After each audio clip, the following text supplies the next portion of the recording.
Welcome to Kelly's Creations. I'm so glad you're here. Today I am going to be doing an outdoor deck added on to a miniature shed I created a couple months ago. So here's the miniature shed, and so super cute, oh my gosh. But I wanted to create an outdoor space to go along with this little shed. If you want to see the shed video, I will link that down below. So using popsicle sticks or craft sticks, however you want to call them, I needed to create a base because the little pallets here from Dollar Tree, my Dollar Tree did not sell them anymore. That would be ideal to just use the pallets. I could have used 4 and created it off of here. Since those weren't available, I had to make it myself. So using the craft sticks, I was starting kind of with the center of the pallets and cut down 2 craft sticks to make the frame. Then I'm going to build the frame off of those existing craft sticks until I had the desired length and size that I wanted. So at first I just glued those to the existing structure and used those to build the frame off of.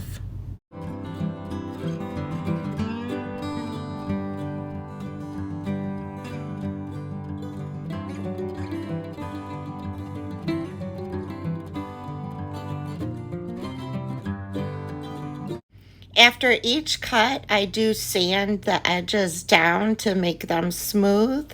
And I need a new set of miter cutting tools because my blades just are not sharp enough. And I wasn't getting, it was kind of breaking the craft stick a little bit. So yeah, make sure your blades are really sharp when you're doing this step.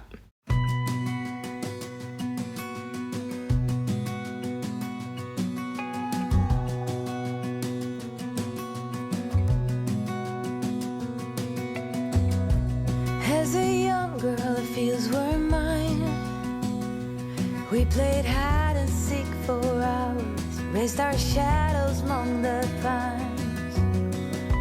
So offshore, playful and free, without a care in the world. I was one rich little girl, daydreamer, kidnap me, take me back. All the way back to them days, running around in a gown and a crown, barefoot.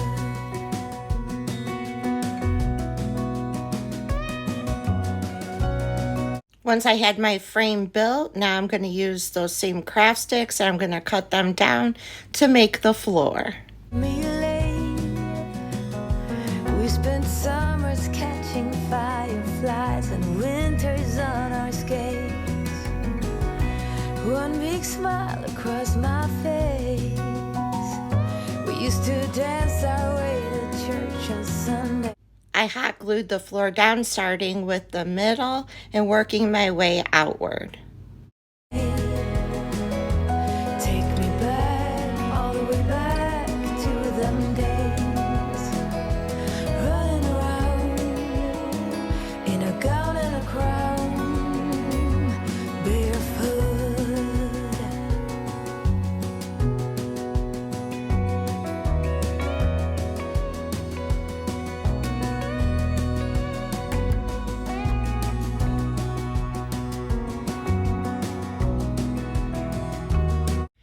I flipped it over, and to make the floor more secure, I attached more craft sticks to the back in an X pattern so that it would securely hold those pieces in place, since I didn't have part of the structure in the center to hold them. So this worked really well.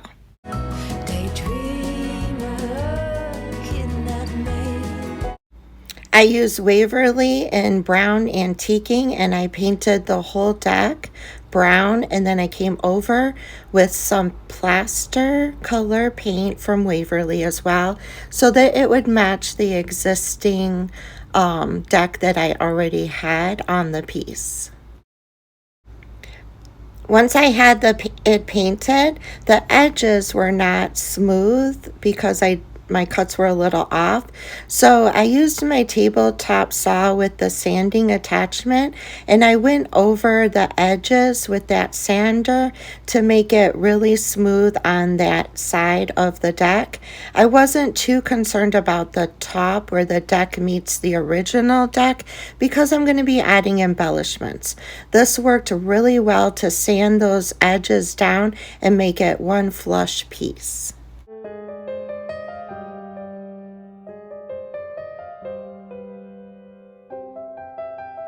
That gave it a beautiful smooth edge, and all the pieces are the same height now. Now, using these boxes that I got, or crates that I got from Dollar Tree, I want to cut them down using my tabletop sander or my tabletop saw. And at first I went the wrong way. I went long ways when all I had to do was cut them um down the other way, and I went ahead to see it only cut through just a little piece. And right now I'm still haven't figured out. All I had to do was turn it the right way, and I could have cut through the piece in one swoop instead of doing it this way, because even doing it this way, the cuts did not meet. So here's me finally figuring it out once I took off some of the little wood pieces. That if I turned it this way, I could have just done it all in one swipe here. So live and learn. I want to cut these little crates down because I'm going to use those as the seating for my deck.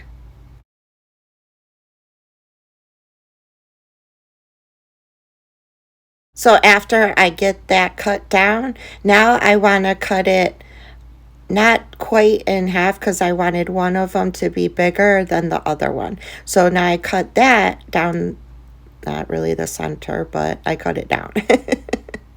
And now I have two pieces, and that is going to be my seating.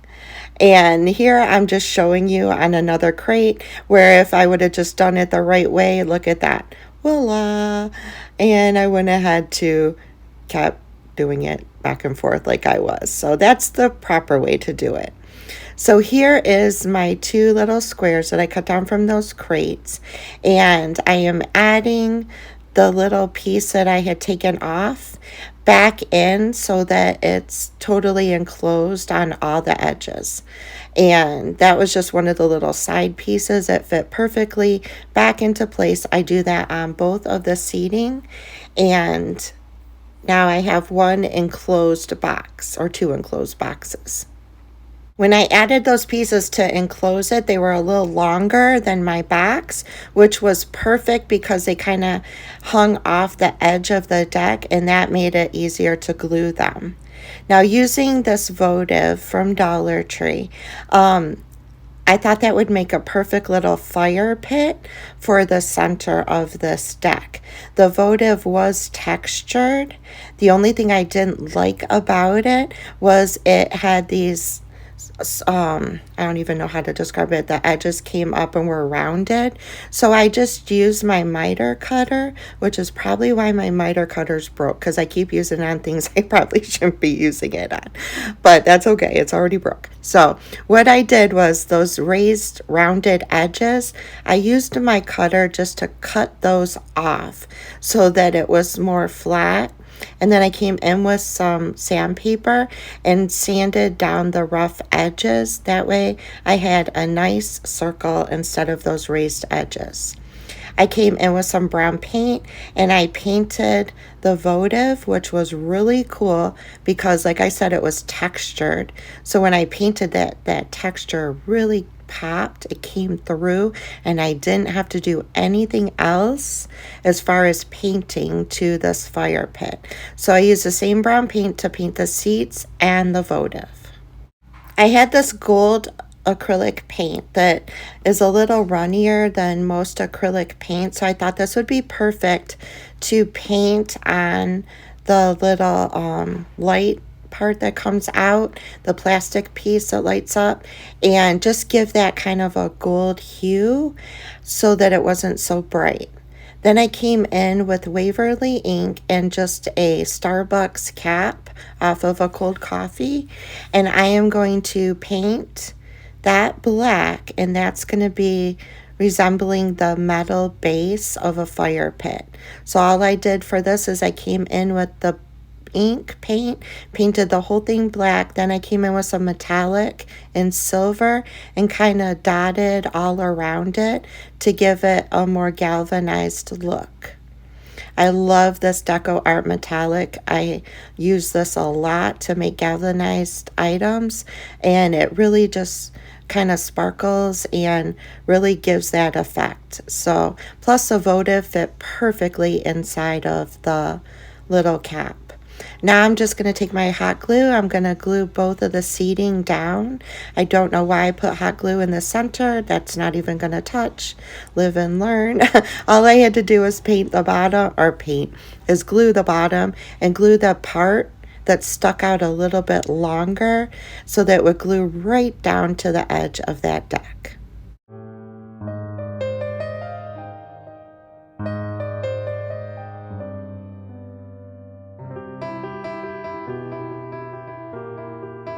I have my seating in place. Now it's time to grab that cap and glue that down to the center of the deck in between the two seats. I just used hot glue and I glued that down. The votive will sit inside of it. I can't glue the votive down, of course, because then I would not be able to turn it on and off. So this makes a great structure to hold the votive in place. I had some of these pearls and I thought that would be great to put inside the fire pit. I was hoping I would get that glowing effect like you see from electric or propane fire pits. And I'll come back to that because it did not work exactly how I wanted, so I added to it. So to match the rug of the existing shed, I used the same placemat from Dollar Tree.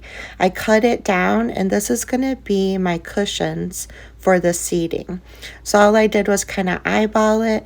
I cut it down, I folded it over, and I didn't have any stuffing, but I did have bubble wrap.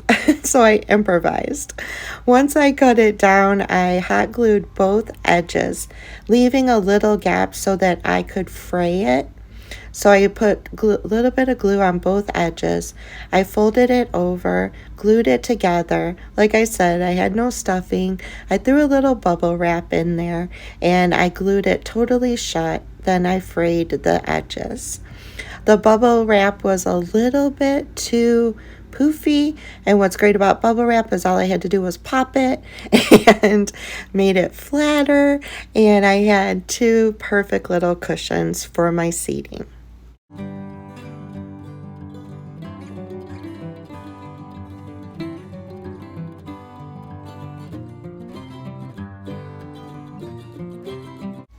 I made two cushions. One was a little bit bigger than the other since my seating, one side was a little bigger.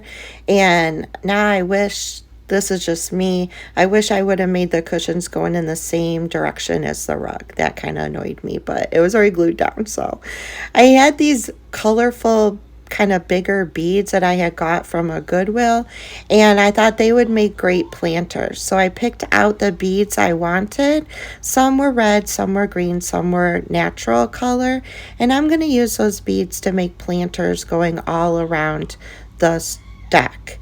I'm going to add some to each other. I'm going to leave some the way they are, just having fun with the beads. I also had these little pieces of wood from Dollar Tree, and I'm going to add those as well with the beads. I also had some buttons, and I thought the buttons would make great plates for some of the planters to put underneath them. I found a blue button and I added a brown bead to it, and I thought that would be cute to put on the desk that's already in the shed and kind of tie the two pieces together. I love these little wooden buttons and I use them quite often in my miniatures. If you want to know where I got them, they were off Amazon, and I'll have that link below. I found this big button because it came off probably a piece of clothing we had. I always save my buttons. I thought that would be great to use as kind of a plate as well. And I just glued it to one of the log pieces and I put that in the corner of the deck.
Once all my little beads were in place, I found these brass votives off a candle I had remade, and I thought that would make great planters as well. So I took the brass votives and I left them just the way they were and added some glue, and I glued those down to both sides of the seating for brass planters.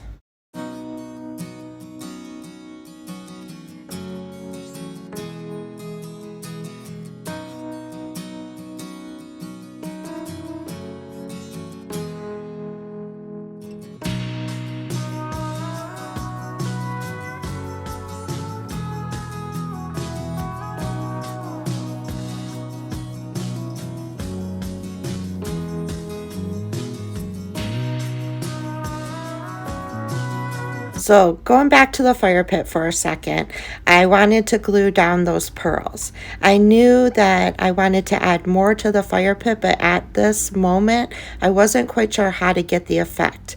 But the pearls were a great little item to add to fill in a lot of that gap. So I went with it anyway. I put some hot glue down and I added the pearls and then just brainstormed on what else I could use to get that glittery, sparkly effect that I wanted. So right now I am gluing down the pearls and I'm going to keep thinking of what I can do to get that effect after I have these glued down. While I'm brainstorming of how to fix my fire pit, I figured I might as well start adding all the florals to this piece. Now, originally my plan was to use summer colors since it is summer, but this was more of a rustic country piece and I just couldn't add summer colors to it. I just thought that these fall colors fit the piece better. Of course, all of my videos are just inspiration and ideas for you to make this your own. So because I had such a country theme going on, I just thought this should be a fall piece. Yes, I know I'm doing this in the summer, but I ended up adding fall colors. So I just went through my floral. I had some beautiful burgundy and cream and orange, and I just thought it fit the piece better. So what I did was I just started adding hot glue to all of my makeshift flower pots and added all of my floral inside. The little brass planters, I did put a bead inside of them because that would have taken a lot of hot glue. So the bead kind of filled in those planters and then I was able to glue the floral inside of it. Some of my beads I had added beads on top of beads and I just went through my floral and on those I added kind of taller floral to it, but I was just having fun picking through my florals and seeing what would look good in which pot. So I figured out what I wanted to use for my fire pit. I remembered I had these little tiny they were tablescapes used for my coworker's baby shower, and they were perfect. They're little glass beads, and they were the right color. So what I did was I picked out all of the smaller, they're not really beads, I don't know, the smaller tablescapes, and I filled in the fire pit. Once I had it all filled in, I used some craft glue and I went over the whole set of little glass crystals that I put in there with the craft glue, because I knew when it dried it would be clear, and that held all of them in place. And when you turned it on, look at that, sparkly, glittery, exactly how I wanted my fire pit to look. So I'm adding the glue. I come back in with the bottom of my paintbrush and kind of make sure the glue got all in where I put all those little tablescapes. And once it dried clear, and it glitters and sparkles exactly how I wanted the fire pit to look. I wanted to add a little tray to the bigger cushion, and I went through my stash, which I just purchased these. I wanted to share them with you. It was a bag of miniatures I purchased off Amazon, and it came with the cutest little minis. So many items, from cameras to lamps to TVs, and oh my gosh, had so many cute little items in it. So I went through those and saw which pieces that I thought would go great with this outdoor setting. I chose a lantern and an old oil lamp. So to make my little tray, this is a chalkboard from Dollar Tree, and I'm going to use some long beads for the handle. So I just took the chalkboard and added some hot glue, and I added these longer beads I had in my stash, one on each end. That's going to mimic the handles of this little tray. So stinking cute. Oh my gosh. So easy too. This chalkboard was one of the ones that had like the little clip on the back, and I had already removed that clip. I didn't worry about the part that wasn't going to come off, as you'll see when I flip it over, because it's going to be glued down to that seat anyway. So I added some hot glue to the back of this, and I glued it right onto that cushion. I just thought a little tray is the perfect little embellishment for my little outdoor setting. You could even put glasses on it, or a wine bottle, or a little pitcher for a drink, however you want to do it. But I thought this would be cute to add that lamp or lantern on the tray. The little oil lamp I put on my existing piece, and I glued that down too. I just thought those were so stinking cute. I took this little miniature book that I had purchased off Amazon, and I kind of just opened it up and kind of bent it around, made it look like it had been used and read, and I glued that down to the tray as well, right next to the lantern. So cute. I would totally grab my book, come out here and relax and sit and read. Oh my gosh. I hope you enjoyed my little outdoor addition to my shed. I think this turned out so cute. Oh my gosh. So adorable. I love how the fire pit sparkles. I love the seating and the florals and all the little embellishments. And I'm super excited to start Christmas in July. So that's what I'm going to be doing next week. I'm going to be doing a miniature home for Mr. and Mrs. Claus using a jewelry box. So be sure to come back next Tuesday to check that out. Leave in the comments below what you thought about this addition to my shed. I think it's super cute. I would have added like some fairy lights going across for lighting. I didn't have any, but that is an idea, to add some pillars and string some fairy lights too. That would totally complete this look. I hope you guys are all having a blessed and wonderful week, blessed and wonderful day, and I can't wait to see y'all next Tuesday. I love y'all. Have a great week. Bye, y'all.